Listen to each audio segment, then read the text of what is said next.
When I was just a kid in 2003, I watched The Last Samurai in cinema.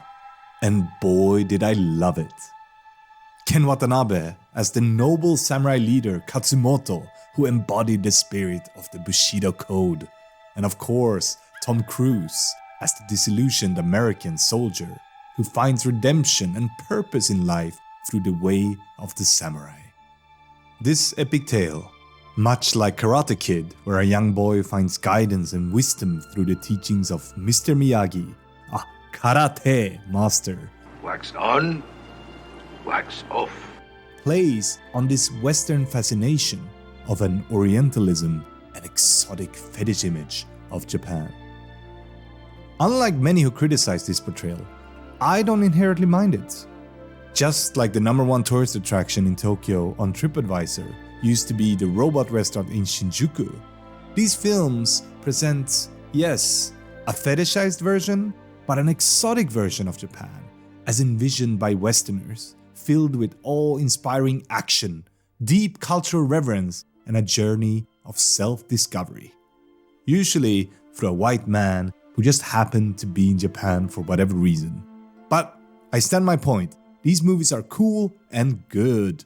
And sure, this formula of wacky Japan has generated a lot of success and a lot of good movies and shows. But what we don't talk about enough is the many horrid movies and shows that have been created because this was considered the right or safe way to make Japanese content in Hollywood.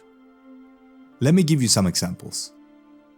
Chances are high that you heard about Dragon Ball, perhaps one of the best mangas ever written, with the very sadly now deceased Akira Toriyama. Rest in peace. This is such a fascinating superhero story with so much amazing action, but also really good philosophy and depth that really transformed the way kids think about the world. And the story was truly set in a uniquely Asian perspective. In fact, Son Goku himself is said to be inspired by Sun Wukong, the Monkey King from the classic Chinese novel Journey to the West. So how did this translate in Hollywood? Well, Hollywood's adaptation came out in 2009 and was named Dragon Ball Evolution, and it spat on these narratives. Nice swing, good form.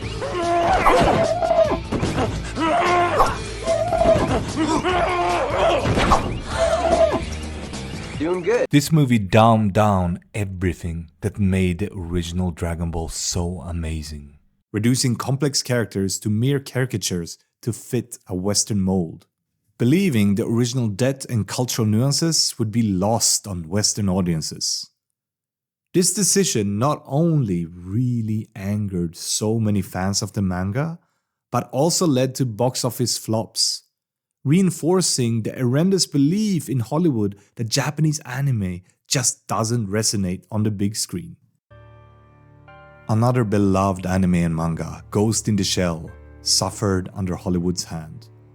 It was transformed into a visually impressive, but completely lacking of the soul and complexity of the original that the fans adored.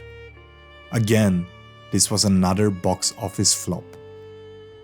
Even well-intentioned attempts, like the Netflix live-action version of Cowboy Bebop that came out in 2021, fell short.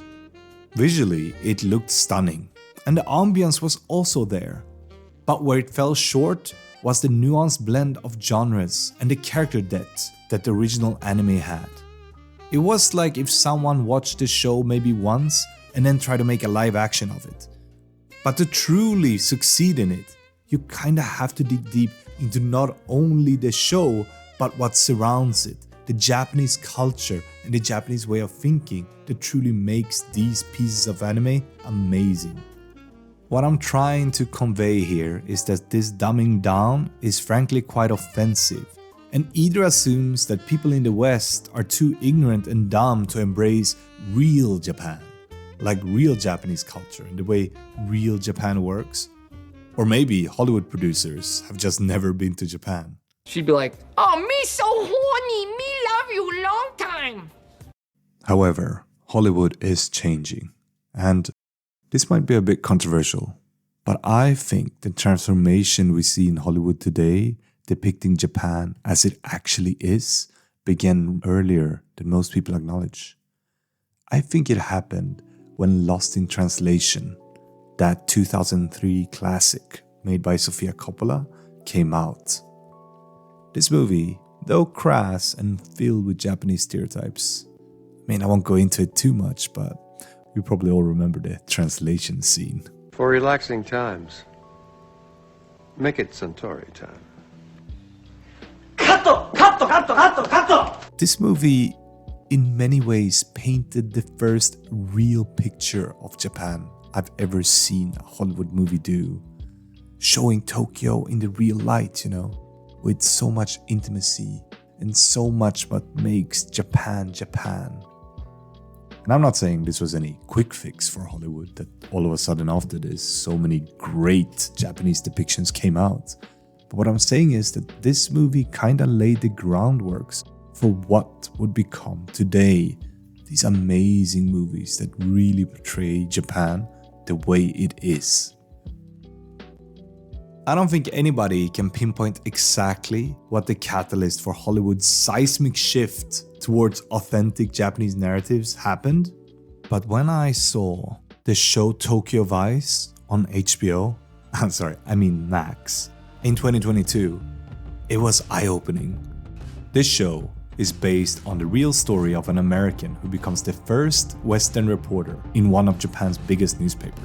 He's played by Ansel Elgort, and he befriends a battered yet hungry for justice detective played by Ken Watanabe in their shared quest to take down the Yakuza. What makes this show so different from what has come before from Hollywood is that it really peels back the layers of real Japan. It delves into the nation's soul through not just landscapes or visuals, but through really capturing the authentic interactions between Japanese people and the stark realities of Japanese office environments, actually portraying the daily life in Japan. Tokyo Vice did well enough to be greenlit for a second season, but since this happened, it was like the floodgates had been opened.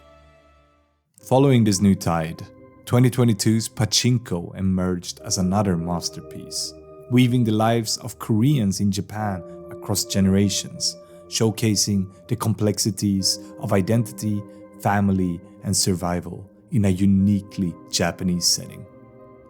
Instead of fetishizing Japanese culture or the amazing way of Japanese work and life, it highlighted real experiences and historical context that many times portray Japan as the enemy. This bold portrayal challenges audiences to confront that Japan is a multifaceted country, one that acknowledges the beauty and brutality of Japan. And then came Shogun. Now, I recommend you all to see this show on FX or Disney Plus, wherever you are, because it is truly an amazing show. But more than that, it's a really accurate depiction of Japan in the feudal times. This show is based on a book by James Clavell with the same name, and it's an epic story about how Japan got united. Of course, there are many fictional elements in it, but true to its form, it is really what happened in Japan during those times. And rumors say that one of the most prevalent actors in this show, Hiroyuki Sanada, actually told the producers that he would not participate if the Hollywood producers didn't give him the leeway to make it as accurate to real Japanese life at that time as possible. Which is why there are scenes that really flies over the head for most Western audiences, but for Japanese people, they truly understand them. Things like the sets, or how life and death is portrayed in Japan at that time, or even entertainment like Noh theaters are portrayed, are incredibly accurate. And it's something we just wouldn't have seen in the old way Hollywood did things. I truly believe that real Japan is back. And now with Hollywood grappling with such setbacks as the mega flop Indiana Jones Dial of Destiny, or Dial of Dementia, am I right? Or even Marvel, phase 4, more like phase snore. One of Disney's biggest franchises, veering off course and kind of faltering to everyone's disappointment. It's just so cool to see that authentic Japanese stories are captivating audiences. And I think Hollywood producers are very aware that they need more captivating stories. Which is why I think we're just seeing the beginning of this Japan craze. I mean, the shows I've been talking about here are really the talk of the town, rivaling Western-focused shows like Succession or Stranger Things.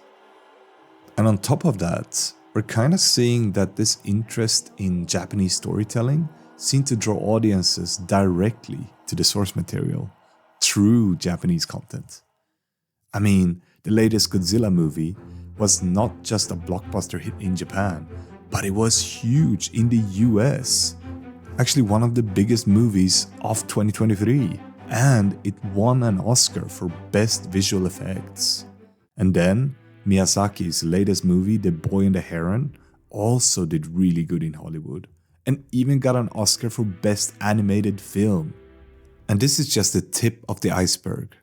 I mean, if we look at Japanese animes like Demon Slayer or One Piece, they're setting new viewership records in the West every day. If you made it this far in the video, you might be interested in my financial take on all of this. I mean, after all, this is a channel based on Japanese finance. And what I have to say here is that I believe that studios like Toei Animation, the powerhouse that gave us Dragon Ball, and Nippon TV, the company that owns Studio Ghibli right now, are in a very, very sweet spot. Some of these companies are already quite expensive and it might be too late to get in, but really keep an eye on them because I think they have so much room to grow, especially in the West and on a global market. So with that, I just wanted to conclude that I don't think Japan is only back now. I think they're really on a new trajectory, a place to redefine what global entertainment is. And as Hollywood continue to navigate through this creative drought we've seen with the past movies, especially in the superhero genre, but also other genres that used to be more full of life, but seems kind of dull right now, even with record budgets. I think producers and American companies are looking with huge eyes on the Japanese market and trying to siphon out the best Japanese stories that have yet to be told. So yes, I believe Japan is back. But this time, it's different. Thank you so much for watching this video and have a great day. Bye bye!